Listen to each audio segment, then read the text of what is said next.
Welcome, advocates, to another episode of the Leading Equity Podcast, a podcast that focuses on supporting educators with the tools and resources necessary to ensure equity at their schools. Today's special guest is Dr. Maggie Marcus. So without further ado, Maggie, thank you so much for joining us today. Hi, Sheldon. Thanks for having me. Pleasure's all mine. I'm excited for today's topic. But before we get into it, I'd love for you to share a little bit about yourself and what you currently do. Sure. Hello, everyone. I'm Maggie Marcus. I grew up in Massachusetts. After I moved to Puerto Rico, I had my first job as a public school teacher in Puerto Rico, teaching ninth grade Spanish and then elementary English. From there, I did a couple other things, including getting a master's in international relations, working for the Central Intelligence Agency, and then transitioning back into the classroom as a second grade bilingual or dual language teacher for DC Public Schools. I went on to be an instructional coach at a bilingual charter school, and then got my PhD at the University of Maryland in College Park. I still teach there as adjunct faculty, and in my daytime job, I am the executive director of the Sullivan Family Charitable Foundation, which is a private family foundation that focuses on multilingual learners and bilingual education or dual language education. And I'm also a fellow at the Century Foundation, where I do some writing on that topic, on English learners and dual language education. It sounded like you said you worked for the CIA at one point. That's right. I did. I guess I couldn't get that past you, right? Yes, I did. Okay, and you went back to you went to teaching? I did. Right after that? Okay. I know. It's sort of was an interesting transition. I worked as an economic analyst. I had studied economic development and monetary theory and policy as a graduate student back in Boston at the Fletcher School at Tufts. And then the CIA recruited, and it sounded like a really interesting job, as you can imagine. And I worked there for a couple years, and I had great coworkers, but I felt like a cog in a very big machine.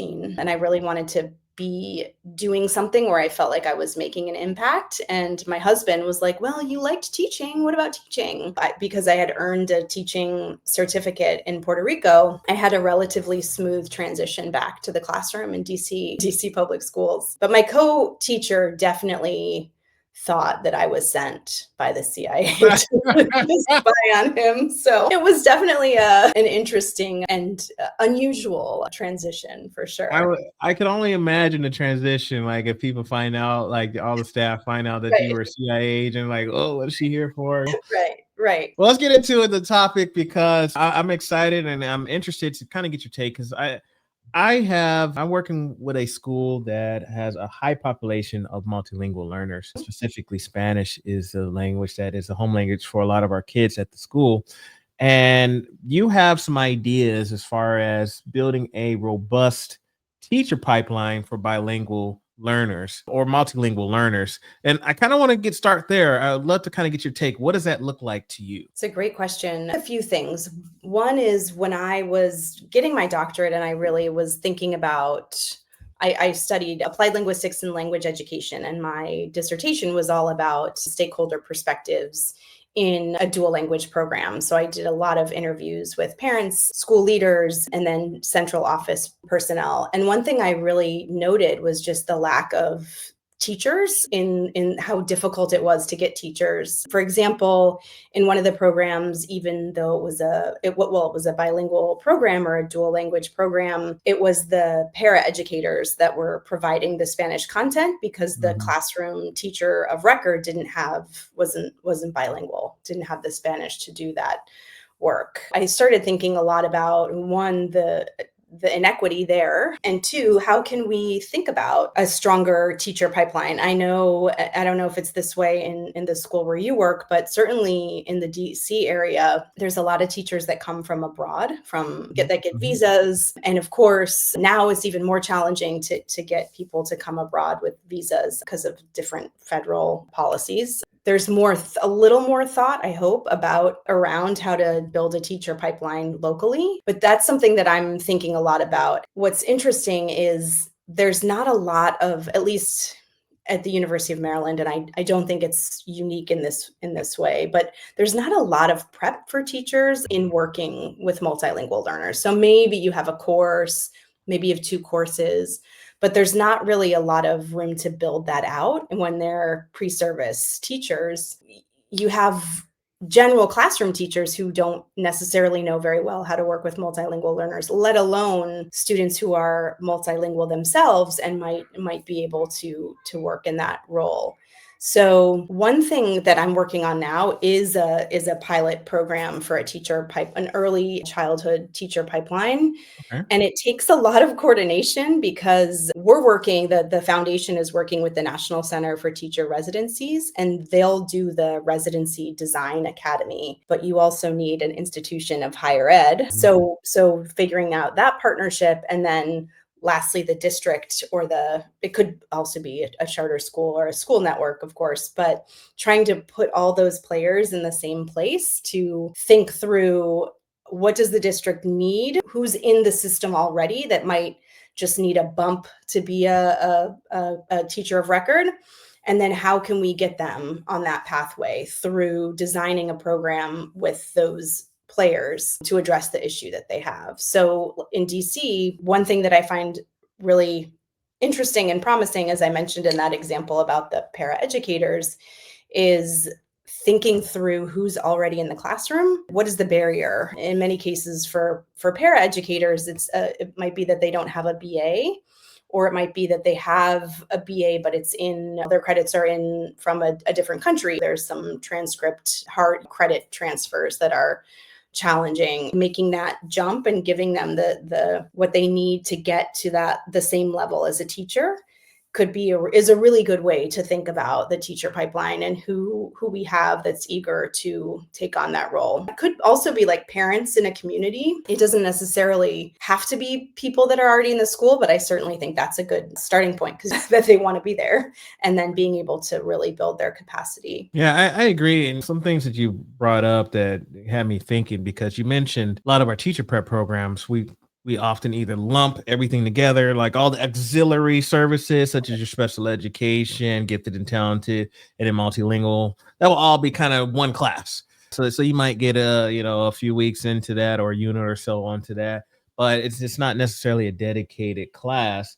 But then I was also thinking about, well, a lot of our teachers, unless it's, at certain schools, I mean, they're alternative certs anyway, so they didn't go through a Right. teacher prep necessarily like that. This is their student, quote unquote, student teaching now. They're not getting that one course anyway. So you said that you have a pilot program in mind. I'm curious, and you mentioned that it would probably be beneficial through a district level type of things, or professional development services, things like that. So walk me through that, because I know there's some superintendents that are listening, maybe some principals that are listening that might be interested in that. So kind of talk us through, what does that program look like? What are some key attributes that we will want to make sure that we're doing for our teachers? And I know I'm asking a lot of questions, but it just, again, my gears are turning. Is that for teachers only, or teachers and parents, or whole staff? Like, who would be eligible for a course like this, program like this? It could be both. And like you mentioned, I'm an alternative alt-cert teacher myself. So I didn't study in a traditional education program. We could talk about those different pathways too. But what I'm thinking of is, you have to recruit in some way. If you are thinking through a school and your population, paraeducators tend to be multilingual themselves, they tend to be closer to the community relationship wise and connection wise to the students than most teachers. Teachers are still largely white female, like me. You can get more to represent people in the community who look like the students that you're serving, particularly in these multilingual classes like Spanish, as you mentioned, the school with mostly Spanish speakers, and that's the same in DC as well. So that's where I think I don't want to say easy, but it seems like you have a population that's in the school. You could also think about who's in the community. If you have parents, right, that are really engaged, or tutoring, or after school program providers. There's all these different players that they might be younger, they might be thinking about their career, they might be interested in being a teacher, but they can't afford to get a degree or get a program. The idea of a residency is to think through, what is it that teachers need, And where can there be a partnership? It could be with a higher ed institution. It could be with a district if there's professional development courses that you wanted people to take. So, but the important piece is that you have everyone, all these different components, and they all have the same goal. They all want to increase the teacher capacity and also the teacher pool for, let's say in this case, for bilingual teachers for a dual language classroom. And one thing, so in this example, we're not quite over the finish line. I'm really hopeful that this is going to come together, but we had conversations, and I say, because I've been in the conversations with the National Center for Teacher Residency, who would be the expert building out these programs. They do this all over the country. And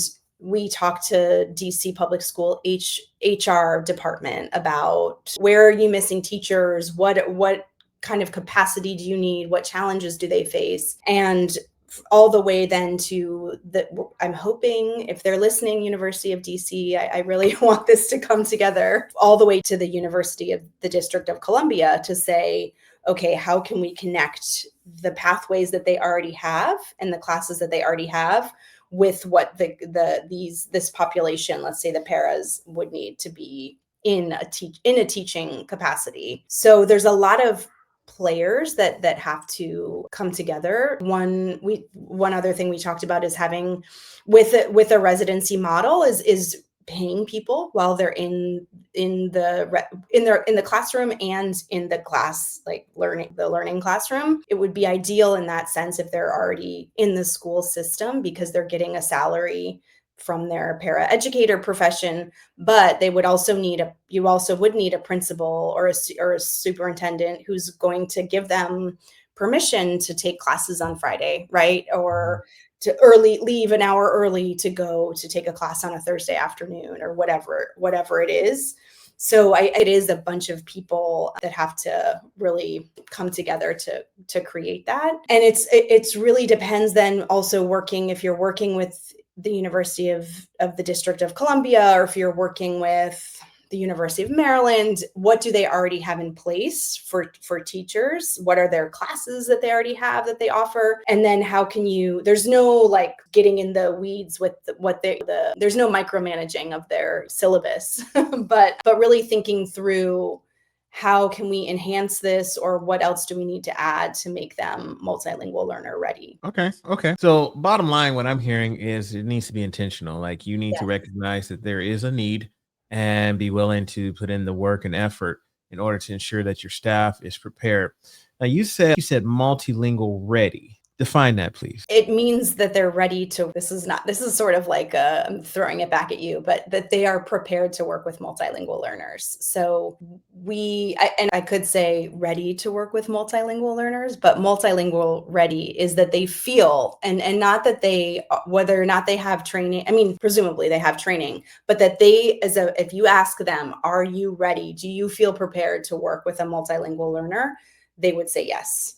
Because many times, and I'm sure you found this too, teachers, and I cert teacher traditional pathway, go to the classroom and they don't feel ready to work with multilingual learners. They don't know the other language. They don't know best practices. They have never left the United States. They might have never left the state, feeling like they are prepared. They have the knowledge that they need to work with multilingual learners. I'm going to challenge this a little bit in this sense, because I could be confident or feel confident in my abilities to support multilingual learners. And that confidence could be, oh, I'm just going to sit them next to a student that speaks the same language. And now they're your buddies. And now I'm confidently, I'm multilingual ready, because I got students in my class that can basically do the work for me, or I can sit them in front of a laptop, or I can just throw out some Google Translate and I'm multilingual ready. So I want to clarify, what does multilingual learning prepared looks like, and what it does not, like what it means and what it does not mean. Maybe that's the question I'm trying to ask, because I can just see, like, hear listeners, oh yeah, I'm ready. I sat him next to Juan, and Juan knows he speaks Spanish, and I just sit him there and they do the work together. So now it creates companionship and friends and collaboration and all these things. That could be the language that some of the teachers are saying. So I just want to say, maybe have you answer what it is and what it is not when it comes to multilingual ready. Yes. So, in the examples that you describe, you could certainly, especially if you have a student who doesn't speak any English, by all means, have them sit next to Juan and learn and feel comfortable speaking in their native language with Juan, so that they get a sense of how they're like, what is expected of them at school. But do I stop there? No. I did it. No, I mean, you don't want a few things. You don't want to have Juan be the sole companion for this new student, right? And you do want the student to feel comfortable using their native language in the classroom as a way for them to acquire English. But you also would want them to sit with other students and learn from other students and engage with other students, so that it's not just one student who's now basically become the teacher for this new student, but also so that they might have a nicer transition to feeling like they can connect with Juan, but then also gaining the skill set that they need to connect with everyone else in the classroom. So I think that that's a key piece, is being strategic about how you place the student with how you place the new student with a more experienced or I was going to say senior student, but a more experienced student. I think I do worry about technology being a crutch. And I know, as you and I were talking about before the recording started, there's a lot of different uses of AI. There's a lot of different apps, but it is concerning because sometimes that is the way teachers say, well, I don't know how to speak to this student, so I'm going to hand them this app. They're going to sit in the corner on this iPad, and that's not effective. I mean, I don't know who could say that they learned from sitting on a computer all day and just being fed information. That can be, again, a resource for certain skills or certain times, activities, but certainly shouldn't be the default, because students need to interact, they need to engage, they need to use their voices to start to be able to speak let's say English, the target language. So that we have to be careful about how we think about those different resources. Yeah, sorry.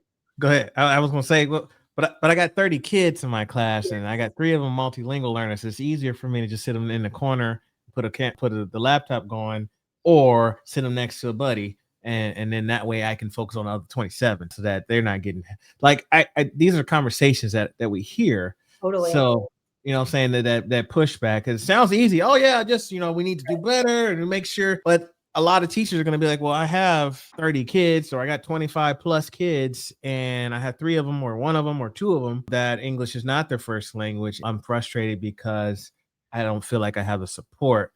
So how do you respond in those type of situations, Doc? That's a real and a very, that's a very real situation. I definitely think that happens more often than not. In some cases, I often wonder about what's happening at the school, like on a sort of more macro level.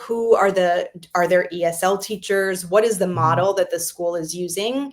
Because legally, students should be provided services. Right. I would hope that there would be some, whether it's a different model, pull in or push in, pull out, if it's a dual language program, whatever model it is that the school uses, I would hope that there would be someone who was advocating for those kids, the multilingual learners. And then it's hard to differentiate. Yeah. If you think, even when you have different levels in the class, you have students who might be if you're teaching 3rd grade, you might have students on a kindergarten level, and you might have students on a 5th grade level. To me, that practice is really challenging. And I think thinking through getting to know your students, getting to know the multilingual learners, their families, and just being able to connect with them on a human level, And then thinking about how can I use the resources I have in my school community? Is it an ESL specialist? Is it their parent? Is it a sibling who speaks English? What are the resources that I can use to be able to more adequately and equitably address the needs of that student? Do you recommend teachers try to learn the language, like maybe spend some time bilingual or I don't know, Babel or something like that? What are your thoughts there? Well, I often think they should go to Guatemala or Mexico or like go to a Spanish speaking place I mean, it takes a while, but to me, I wonder about that as a value added is if, of course, there's a lot of things that go into that, Sure. money and time and all those things. But to me, it seems almost, I wonder if that could be a good experience for teachers, is to be immersed in a culture and a language. And obviously, it's probably not going to be for a month or 6 months but if I know that there are programs, like short programs, language focused programs, and I love that idea. I also really like to travel, so that's why I do know of teachers and friends even who are trying to learn, and as an adult trying to learn an additional language. I don't know how Duolingo, like, is it effective? Is it not effective? I don't know, but I think, I mean, the more curiosity that someone has, I think the better for the students. So even if you are using Duolingo and just to learn how to say hello in Farsi, I mean, yeah, that's a connection. So any little bit helps. And I wish that we had more opportunities, kind of professional development opportunities for teachers to engage in multiculturalism. Immersion is always a recommendation if possible, because I can learn a language, like you said. I can go to a Spanish speaking class, or like you said, Farsi or Mandarin, something like that, but the cultural aspect is going to often be missed. So if you're able to live within a community and really learn about the culture in addition to the language, to me that would give you more well-rounded opportunities, because again, some words that some standards or norms, if you will, in the United States may not be applicable to other countries. So I might be able to speak the language, but then some of the practices, customs are missing. There still could be some language barriers in that sense. So you bring up some really good points there. That's interesting too, Sheldon. I was in a district recently having a conversation with a principal about teacher pipeline, and she was talking to me about native Spanish speakers and having native Spanish speakers, and she mentioned someone that was interested but was a second language Spanish speaker, and I felt a little defensive because it's my second language, and one of the best compliments I ever get is that I sound like I'm from Puerto Rico or somewhere, a Spanish speaking country. But she's like, her reasoning to me, she said, well, the native speaker piece is also because they have a cultural background in, whether it's Puerto Rico, Mexico, whatever their background is. And I thought that was I don't know why it didn't necessarily occur to me to think about it that way too, but it made a lot of sense, because she was saying it's not just about the language, it's that cultural component. And I could be, and I am fluent in Spanish, but if I've learned only in a classroom and I've never lived in a Spanish speaking country or even traveled, what cultural aspect do I bring to that, right? And so I think, to your point, it is a really important piece too. Yeah, the slang, the accent. I had the opportunity to work overseas, and in the Caribbean, and we all spoke English, but I learned quickly that some words meant certain things and other words meant other things. And again, I'm the one with the accent, even though we're speaking English. But just learning how they pronounce certain things, all of those inflections, what's considered courtesies, and there's just so much that's built into it that I learned the language, but there's more to it. So I think that's good. I do want to ask you this, because this is a question that I get a lot in my experience, especially for our multilingual, or at least this is a challenge that I run into a lot. Maybe that's the question. That's how I want to frame it. Is a lot of EL students or multilingual learners, they're just kind of passed along. So what are some ways that we can still challenge students that English is not their first language, provide a rigorous curriculum, but still have a little bit of grace because English is not their first language. So I just kind of want to see any strategies that you have there. I think to the extent that it's possible to be able to engage with them and know where their language skills are in their native language is really Mhm. helpful, especially if you have a student that might come in, let's say in ninth grade, whether or not that student had a full educational experience in their home country before they came to the States. I think knowing where they sit in, let's say, Spanish is really important, because then it gives you a little bit, okay, they might not know any English, but it turns out that they read at grade level in Spanish, or they read at a lower grade in Spanish. But I think that piece gives you something to work with to be able to connect with them, and also just assess how then you can use their native language to get to those English skills. I think also connecting with a peer, like you said, especially if there's someone who is bilingual and can they have the same native language, and to be able to connect and kind of, especially in those early days of being almost like a mentor, a peer mentor, or like a brother, sister, right, for that student, I think is a really important strategy. We also have to think through, how do we engage with students if it's a ninth grader, right? And I don't know, let's say the subject is global warming. We want to be able to engage with that student about the topic without making it less rigorous just because they don't speak the language. Like, for example, and I say that to mean that we don't want to say, okay, you're going to learn the days of the week and you're going to learn the colors. And we want to be able to scaffold their learning so that if it's global warming, maybe there's something let's say the student is reading at a sixth grade level. So maybe there's a sixth grade content on global warming that we can use so that student is still learning the same content, but at a scaffolded level.